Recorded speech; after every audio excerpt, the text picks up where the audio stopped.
To Wake Up Call with Dan Tortora on site, on location at the Binghamton University Events Center here in this Bearcat Takeover. I thought to myself, under promise, over deliver. Love talking with Binghamton University every week on Tuesdays. Bearcat time is at 10 a.m. Eastern time. And I didn't have to be here, but I wanted to be here. When people say that you have to or you get to, I had the opportunity to come down here. I want to thank God that the traffic in Syracuse was not bad today. And I got right through like the bottlenecking area. That's so excellent. I'm happy to be here. Wanted to do a Bearcat Takeover, not just for the student athletes and the coaches like Allie Yaeger, but to welcome back all the students, the faculty, and staff and administration as we celebrate 2025-26 with the Bearcats. So Allie, how are you? Good. How are you? Doing very well. Allie Yaeger, no stranger to Wake Up Call with Dan Tortora. She is your head volleyball coach, but this is the first time you and I have gotten to sit live. together. Yes, So, together. Yes. This is fun. Your energy is infectious.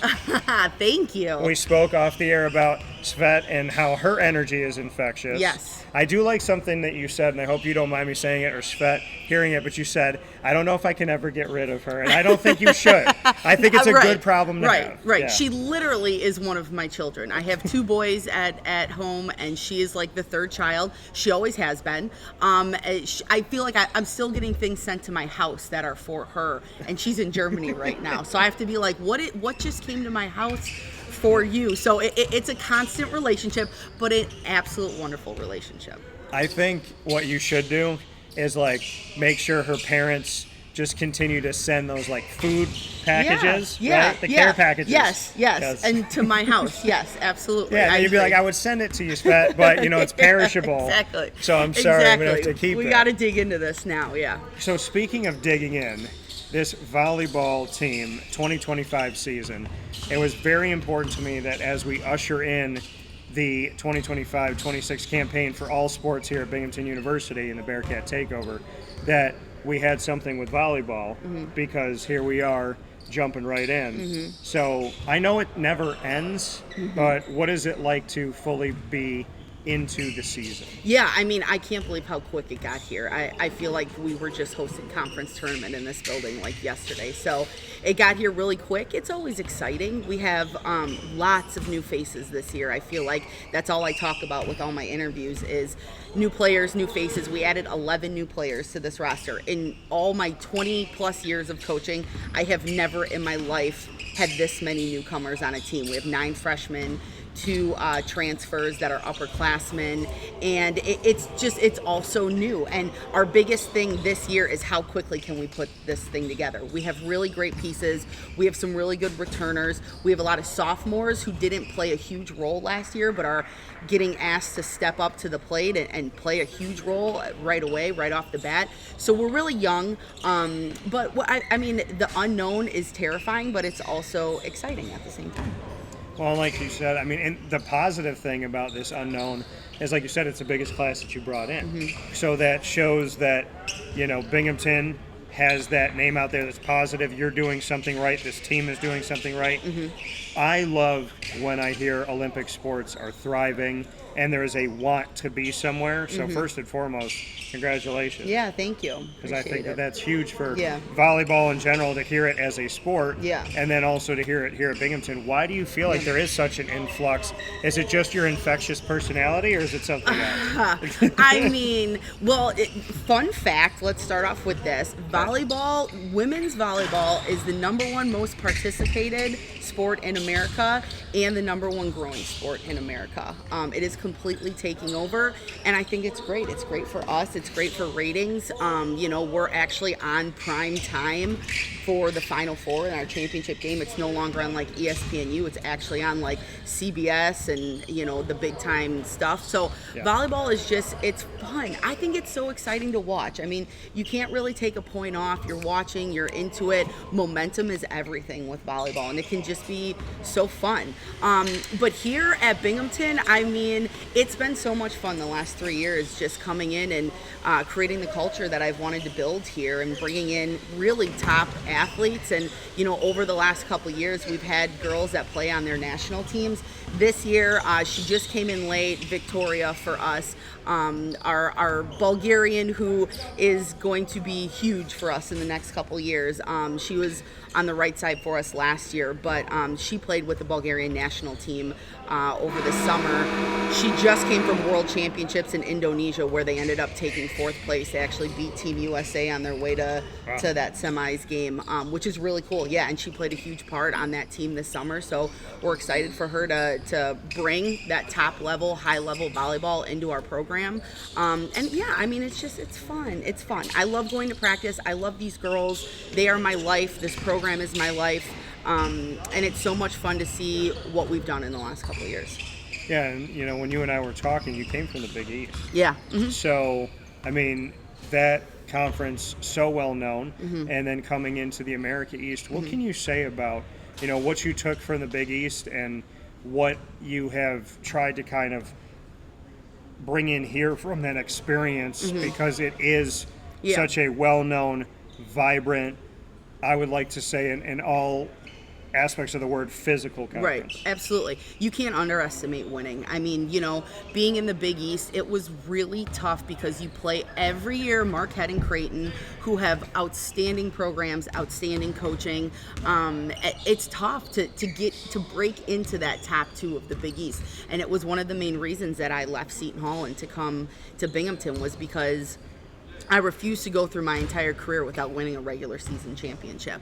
And it's just so hard to do in the Big East Conference, and the physicality that those teams bring in. And we had really good years there, really good years. We got an at-large bid in 2014, which was a fabulous season for us and those players. But I really wanted to win. And, the Big East is such a great conference. It's so many. There's so many teams in there. Just the slower pace is so great for me here. The travel of the Big East, the on planes every other week. If you're flying into Omaha, you're coming back, going to Providence because they're a travel part. It was so crazy, and being here is so much more. Sometimes we only have one match on the weekend, so preparation was huge in the Big East to be successful, and that's one of the biggest things that I feel like I've brought into this program is we need to make sure that we're prepared for every single match. Film, the girls know what's showing up on the other side of the net. So all the years of preparing my teams for big time competition has really helped, I think, us succeed here. Well, and seeing this success, like you said, things can happen so quickly in a match. It's all about momentum. I have written about momentum, spoken about momentum, truly believe in momentum. I've played basketball and seen the momentum, yet there's still people that say that the word momentum and the essence of it does not exist in sports. That's crazy. That's absolutely insane. I mean, I say all the time, volleyball is all about momentum. It's tough once you break into the 20s in volleyball with the score being topped out at 25. But, I mean, I've seen my teams come back from being down 17-6, and all it takes is an ace here, a block there, another ace, someone to hit an overpass straight down. And, before you know it, you're going and you have all the momentum on your side. It's everything. I mean, volleyball is all about momentum. I agree with that wholeheartedly. And I was like, I gotta hear what Allie thinks of this. Oh and my said God, that's crazy. insane. That's insane. Because, I mean, again, if you ask me, a word that I would describe volleyball is momentum. What leads to the success is if you can get the momentum going. I mean, a game is never over, I say, until that other team hits 25. I mean, you just never know what you can get going in a short amount of time. I agree. Wholeheartedly, I agree.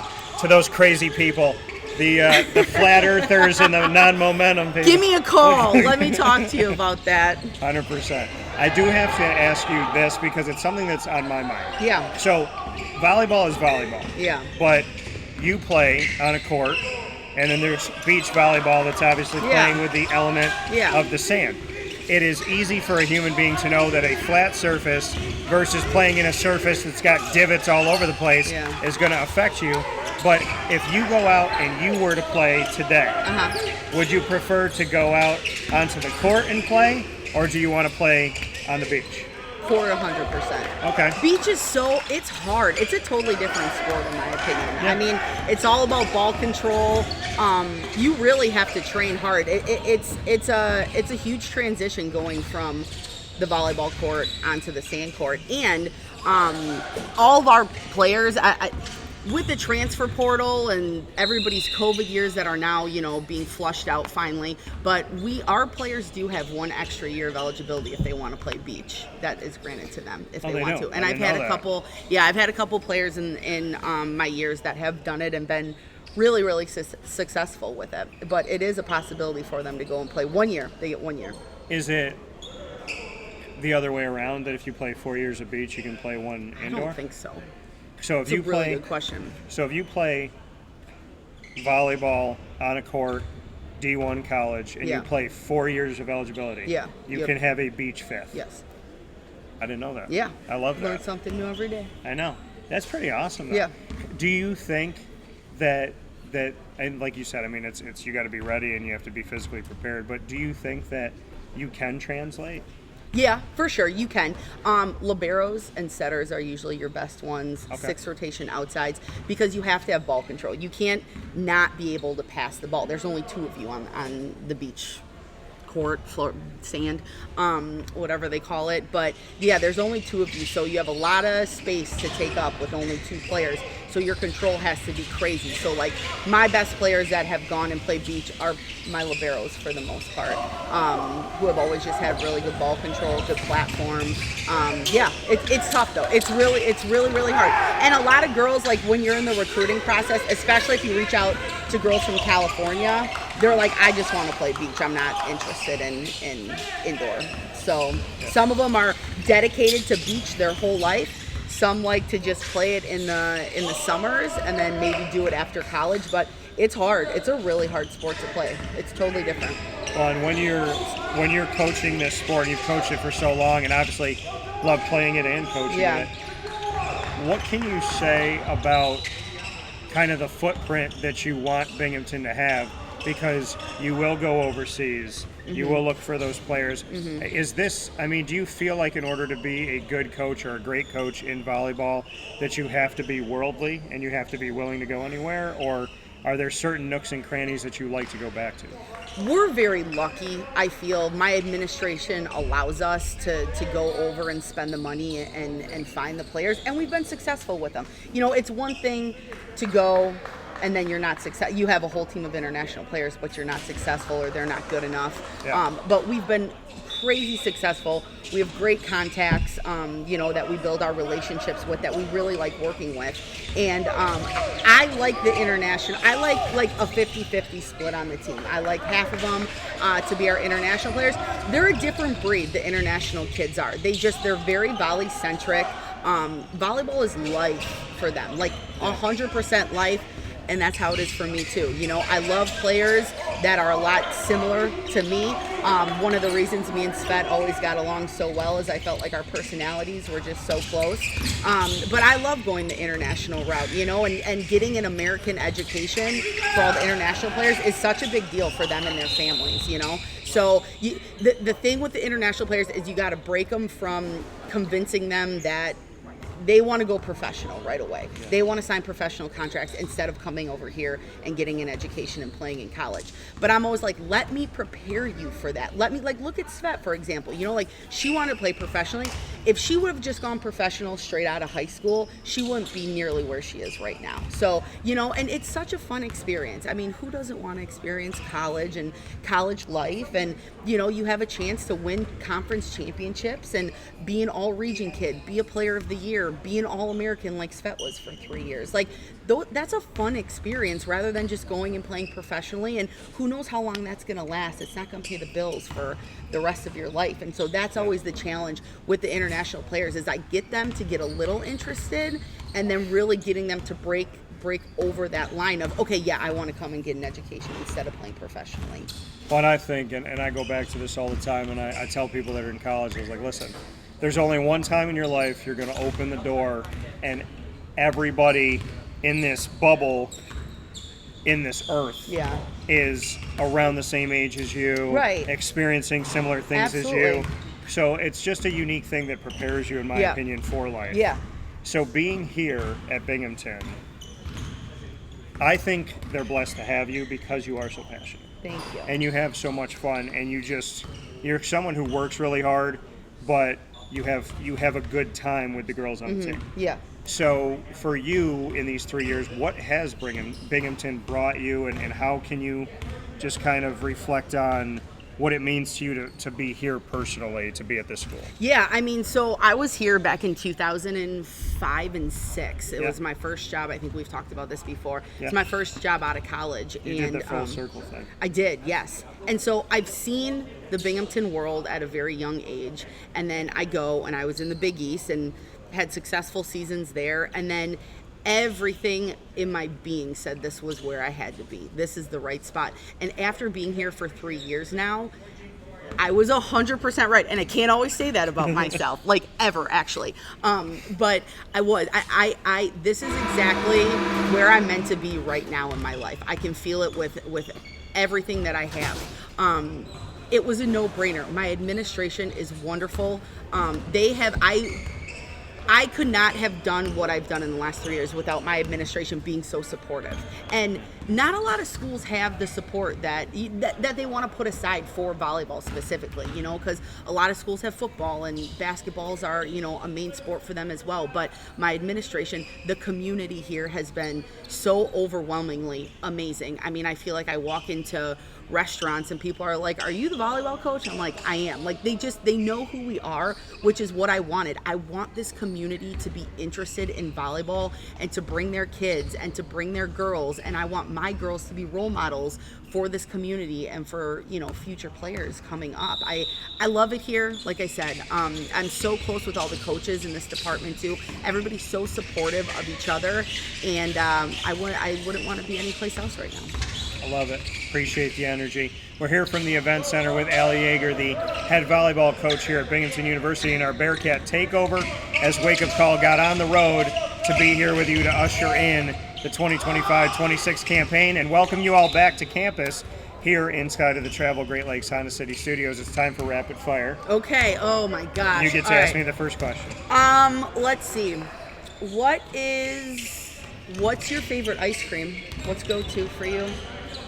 It doesn't have to be a flavor. If you don't want it to be a flavor, it can be like a sundae or something like that. What's your chocolate go-to? chip cookie dough? Yeah? Sure, yeah. God, it's so popular. And so because I'll take the cookie dough pieces out and save them for the end. So I do that. But I mean, I'm an off the beaten path guy. I love cotton candy ice cream, bubble gum. You and my youngest. Yeah. Yes. Okay, great. Yeah, give me that. How old is your youngest? He's going to be 13. Okay, yeah. I mean, I will always be a child at heart. Yeah. So. Yeah, I like it. Bubblegum ice cream. I like it. My question back to you. Don't make me think too hard. You always make me think too hard. So I have my own sundae in Syracuse. Okay. At Carvel, the Carvel DeWitt, the longest standing Carvel in the nation. Wow. Got a sundae there. Okay. If we made the Allie Yaeger sundae, what would be in it? Okay. So recently, and this is shout out to my assistant who you met, Chris Weathers. Yes. Okay. So me and him. I like Chris. Me too. That's why I hired him. But I love the wit. I got to have you on the show more. We love peanut butter and jelly, and he kind of got me on this kick. So what we do when we go to these ice cream places, and it's really become like a staple for me and him, is we just kind of create our own, because it's not like you walk into these ice cream places and they're like, they have like a peanut butter and jelly sundae. So they're always going to have some type of either raspberry or strawberry topping, and they always have that peanut butter topping that I would bathe in if I could. so it a peanut butter and jelly sundae, which I think is a hidden gem that not a lot of people know exists, with vanilla ice cream, of course. So I make my own peanut butter and jelly wings. Shut. I do. Give me more on that. So I get boneless. So I usually do it boneless. So I get the boneless chicken, and I'll lay it all out, and then I use Jif usually reduced fat peanut butter. Take that, and then strawberry, raspberry, whatever jelly you want. and then I put a little bit of Parmesan, a little bit of pepper. Okay. And I mix it all together, and then I roll the wings in it. Okay. And it's very simple, but it's really good. I also like peanut butter and jelly burgers. So when I'm down at Ford's Garage, they have a peanut butter bacon burger down in Florida at Ford's Garage, or wherever Ford's Garage is. I always ask them for their raspberry side, and I take the raspberry jam, put it on the bottom, the peanut butter's on the top, burgers in the middle. That sounds awesome. Yeah, I love it. See, I knew we were separated at birth. Well, my next question would be, what's your favorite thing to cook? Oh, I love to cook. That's yes. So what is it? You got to give me one of them. Dang, probably. Oh, there's so many different things I cook. I love to make like my own, like season my chicken or turkey or shrimp and make homemade tacos, and I can eat them all week. Okay. So I would just say, like, the Hispanic side of me, I'm going to say tacos. Yeah. Because then I could turn them into nachos. I could put anything I want. I like that. Yes, I'm going to say tacos. Okay, that makes sense. Because I can eat them every day. Yeah. My question back to you, Allie, since we're staying with food. Okay. If you had to describe yourself as a cereal, what cereal best describes you? I am going to go with, I'm going to do like the Captain Crunch with the berries. Okay.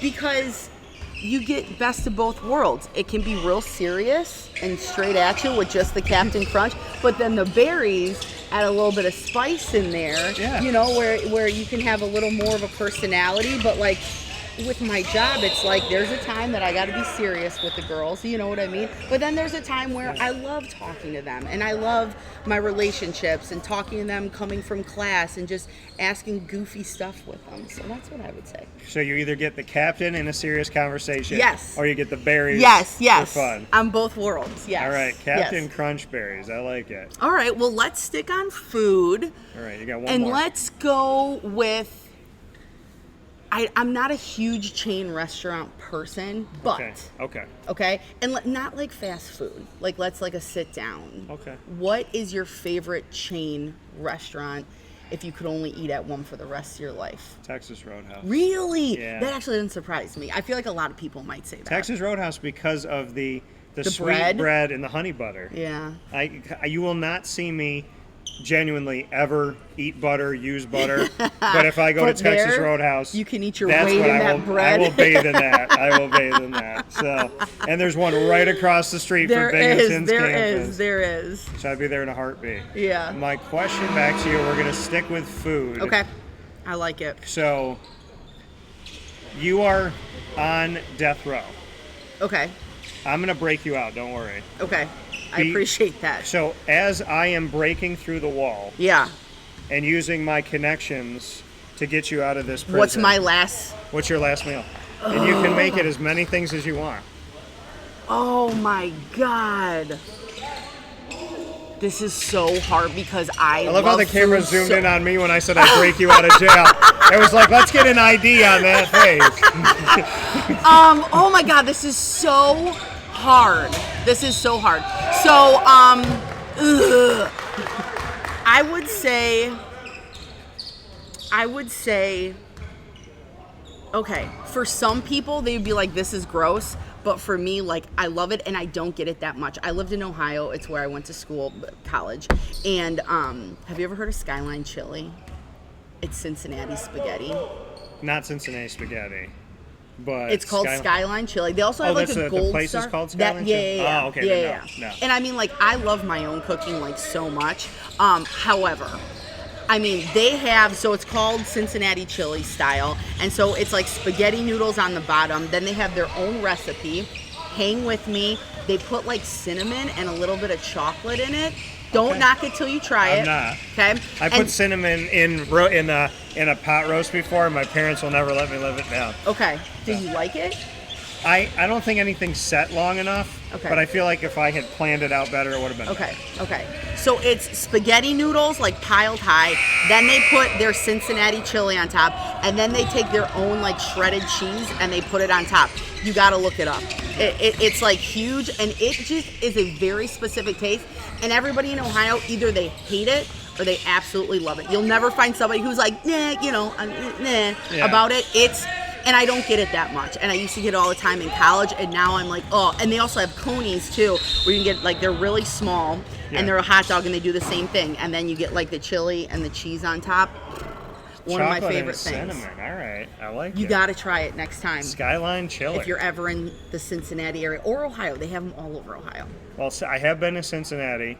I have covered the Bearcats over the years. Went to Nippert Stadium, which I loved my time there. Mm-hmm. Yeah. So with that being said, Skyline Chili is how we're going to end this. God, they should sponsor us after this big hype I just gave them. Yeah, I think if you say it 3 times on my show, they owe me a sponsorship. Yeah, exactly. But we've said it 5 at least. I get part of that sponsorship. Me and you will split it. Yeah, we're going to NIL this thing. Yes. So whatever you give to me, I'm going to gift to the volleyball team, and Skyline Chili will double down and make sure that it goes to them for NIL. So, I love it. Allie Yaeger here, the head volleyball coach of Binghamton University. Come out and see her and the wonderful team right here, and of course, the positive energy here at Binghamton University. The Bearcat Takeover continues on Wake Up Call from the Event Center, Great Lakes Honda City Studios. We'll be back right after this. Allie, as always, every time you're on the show, I'm like, why was she not on last week? Thank you so much. Appreciate it. We'll talk with you soon. Annapolis Restaurant.